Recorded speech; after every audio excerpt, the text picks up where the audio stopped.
300 না করতে পারার দায়টা পুরোপুরি ব্যাটিং কোচের। আমার কাছে মনে হয় যে মানে ওদের অসাধারণ ব্যাট করেছে, বাট কষ্ট কি জানেন, যে 2টা সেঞ্চুরি কে আগে সেঞ্চুরি করবে এরকম মনে হচ্ছিল, যে আগে সাইভ করবে না কে আগে সৌম্য করবে, কে বেশি ছক্কা মারবে। But end of the day এটা যেমন এক্সাইটমেন্টের জায়গা ছিল, একই সাথে এই দুজনে আউট হয়ে যাওয়াটা পুরো বাংলাদেশকে ভুগিয়েছে। এবং শুধু তারা কে আগে সেঞ্চুরি করবে, কে শেষ পর্যন্ত কত রানে থামবে শতক করার পরে, এই টেনশনের বাইরেও কিন্তু আরেকটা ব্যাপার কাজ করছিল, যে বাংলাদেশ যেভাবে খেলছিল 25 ওভার 176, যে এরা দুইজন যদি এভাবে খেলতে থাকে, কন্টিনিউ করতে থাকে, তাহলে তামিম আর লিটন কুমার দাসের ওপেনিংয়ে 292 রানের পার্টনারশিপটা হয়তো ভেঙে যাবে। অনেক এক্সপেকটেশনস ছিল, বাট দুজনে যেভাবে খেলেছে, অসাধারণ খেলেছে, সেঞ্চুরি মিস করাটা আক্ষেপের। সবকিছু মিলে আসলে তারপরেও 300 রান না হওয়া, ওটাও তো একটা আক্ষেপের জন্ম দেয়। মানে এটা না, আসলে আমার কাছে মনে হয়েছে শেষ দিকে বাংলাদেশ খুব পোর ক্রিকেট অ্যাপ্লাই করেছে। একটা দলের 25 ওভারে রান 176, পরের 25 ওভারে যদি 150ও অ্যাড করে তাতেও রানটা হয় 326। সেখানটায় বাংলাদেশ পরের 25 ওভারে 150 বলে 120 রান করেছে, হ্যাভিং 10 উইকেটস ইন হ্যান্ড। 26তম ওভারে বাংলাদেশের প্রথম উইকেট গেছে, 25 ওভার পর্যন্ত বাংলাদেশ উইকেট যায় নাই।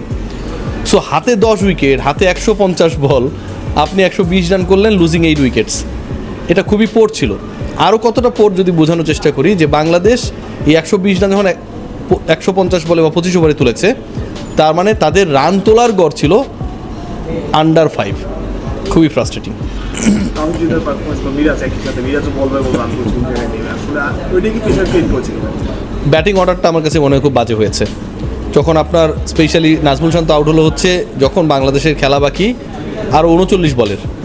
So we were expecting that time either Rishad for hitting, successful হোক আর না হোক, you should have that plan. Or Nurul Hasan Sohan last ম্যাচে এই দুজন কিন্তু বেটার স্ট্রাইক রেটে ব্যাট করেছিল।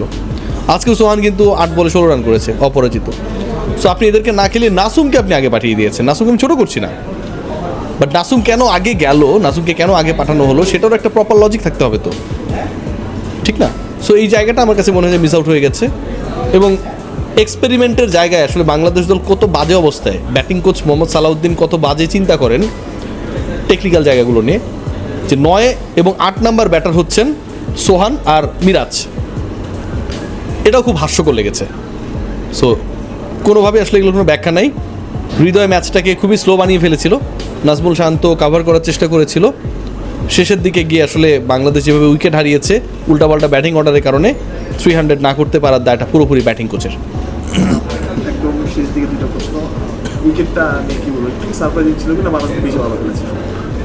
না, উইকেট আমার কাছে সারপ্রাইজিং মনে হয়নি। মিরপুরের উইকেট দেখেন প্রত্যয়, বাংলাদেশ যেই ম্যাচে 213 রান করলো কত ম্যাচে, হ্যাঁ, বাংলাদেশ সেই ম্যাচেও কিন্তু অন্তত আরও 20 রান অ্যাড করতে পারতো। আপনি রিশাদের ব্যাটিংটা দেখেন, 14 বলে 39, 278 স্ট্রাইক রেট। সো এই ব্যাটিং তিনি করেছেন, মানে হচ্ছে এই ব্যাটিং করার যদি আপনি স্কিল থাকে আপনি করতে পারবেন। আপনার টপ 6জন 7জন কিন্তু পারে নাই। নাম্বার 1, আগের ম্যাচে আপনি 267 রান করলেন, একই ঘটনা, শেষে গিয়ে রিশাদ হচ্ছে 13 বলে 26 করলো। শুরুর দিকে আপনি খুবই স্লো খেলেছেন। সৌম্য সরকার উইকেট যতই কঠিন হোক, আগের ম্যাচে আপনি যদি খেয়াল করে দেখেন যে 89 বলে 45 রান, এটা তো যায় না। সো বাংলাদেশ আমার কাছে মনে হয় টু সাম এক্সটেন্ট এই উইকেটটাকে বেশি সিরিয়াসলি নিয়ে নিয়েছে, যে এইখানে ব্যাটিং করতে পারাটা খুবই কঠিন কাজ। এবং এই সিরিয়াসনেসের কারণে তারা আগের 2 ম্যাচে অন্তত আরও 15 থেকে 20 রান কম করতে পেরেছে। বাংলাদেশকে 296 করেছে, আগের 2 ম্যাচে যদি 230-40 হতো, মিরপুরে উইকেট নিয়ে এত সমালোচনা হতো না।